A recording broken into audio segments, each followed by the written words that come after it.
Marc souligne très fortement l'évangile de consolation d'Isaïe. Une voix qui crie dans le désert, préparez le chemin du Seigneur, aplanissez ses sentiers. Marc 1,3. Ces paroles renvoient à Isaïe chapitre 40, verset 3.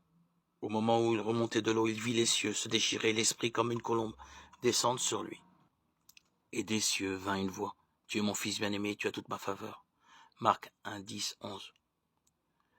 Ces versets évoquent Isaïe chapitre 42, 1 et 63, 19. La répétition manifestement délibérée de ces citations bibliques signifie de toute évidence que l'Évangile, cette bonne nouvelle dont parle le second Isaïe, est entré en action. Le renouvellement eschatologique des merveilles de l'Exode commence. C'est bien ce que clame le discours inaugural de Jésus tel qu'il est présenté en Saint Luc.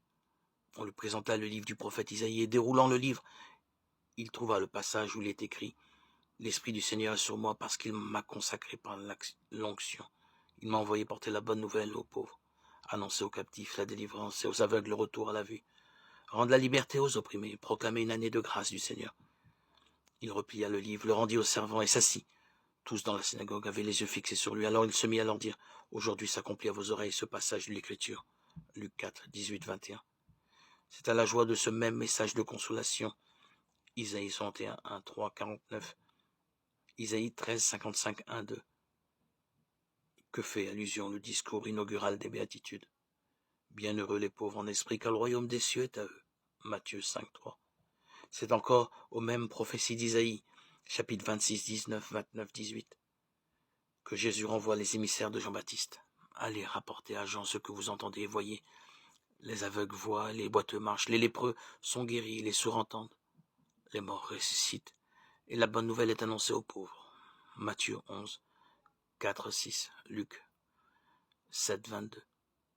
La parole de Jésus ne se contente pas d'évoquer le message de consolation d'Isaïe. Elle insinue aussi que nous sommes en présence de la réalisation des grandes prophéties de Daniel.